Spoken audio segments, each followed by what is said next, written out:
ఓం నమ శివాయ శ్రీమాత్రే నమః. మిత్రులకి శ్రీభిలాషులకి అలాగే నేను ఇంతగా ఆదరిస్తున్న యూట్యూబ్ ప్రేక్షకులందరికీ కూడా పేరు పేరు ధన్యవాదాలు.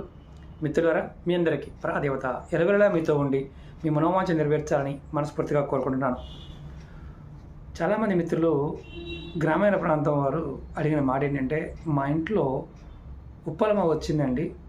అంటే కొంతమంది ఏమో ఉప్పలమ్మ అంటారు, కొంతమంది మొండి చేతులు అంటారు. తెలంగాణ ప్రాంతంలో ఉప్పలమ్మ అంటారు, ఆంధ్ర ప్రాంతంలో మొండి చేతులు అంటారు.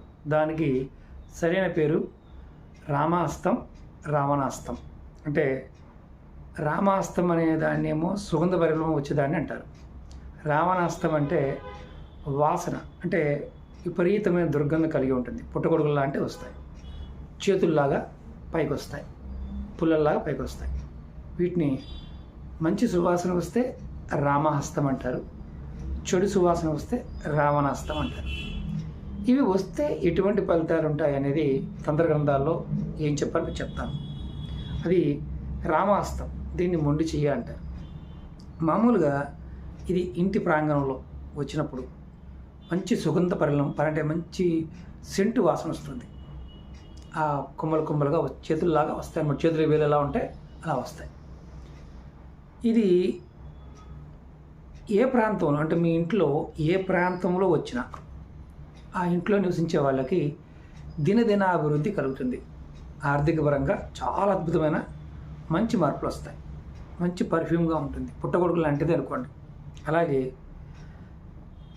దీనికి మామూలుగా ఏమన్నా శాంతి పూజలు ఇలాంటివి చేయాలా, ఇలాంటిది ఏమో అసలు వస్తాయి వెళ్ళిపోతాయి. కానీ అది వచ్చినప్పుడు మాత్రం సర్వసంపదలు దినదిన అభివృద్ధి కలుగుతుంది. అదే రావణాస్తం వస్తే ఏం జరుగుతుందో చెప్తాను.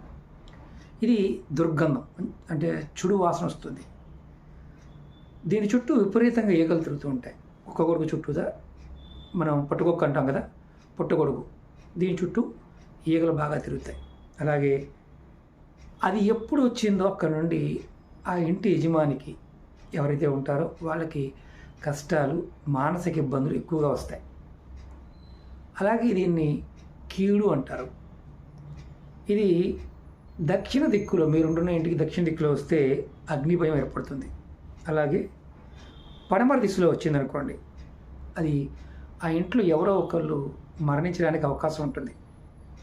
అది ఉత్తర దిక్కున వస్తే మీకు ఇంట్లో వాళ్ళు, అంటే ఆడవాళ్ళు కానీ మగవాళ్ళు కానీ కళాత్రయం, అంటే మానసికమైన తప్పులు చేయడానికి అవకాశాలు ఎక్కువగా ఉంటాయి. ఇది ఈ రెండు వచ్చినప్పుడు గుర్తించాల్సిన విషయం.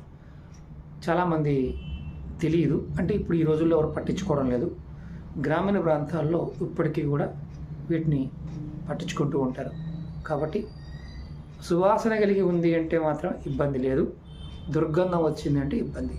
మరి దుర్గంధం వచ్చిందాన్ని ఏం చేయాలి, ఎలా తీసేయాలి? దాన్ని ఎలా చేయాలంటే, ఆ దుర్గంధం వచ్చేదాన్ని ఆ మట్టితో పాటు తీసి ఒక కవర్లో వేసి దానిలో కుంకుమ, పసుపు, ఒక నిమ్మకాయ పెట్టి దగ్గరలో ఎక్కడ చెరువులో కానీ కాలువలో కానీ నది ఉంటే నదిలో వేసేయండి.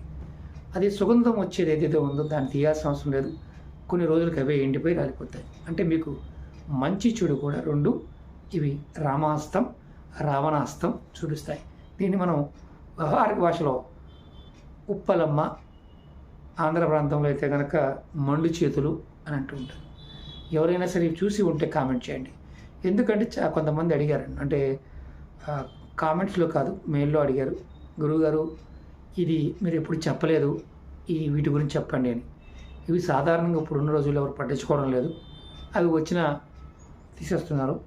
కాబట్టి వీటికి ఉండే లక్షణం ఇది గమనించండి. అలాగే మీకు ఈ వీడియో నచ్చినట్లయితే లైక్ చేయండి, ఛానల్ సబ్స్క్రైబ్ చేసుకోండి, పక్కనే ఉన్న గంట సింబల్ని యాక్టివేట్ చేసుకొని 10 మంది మిత్రులకు షేర్ చేయండి. ఓం నమః శివాయ శ్రీమాత్రే నమః.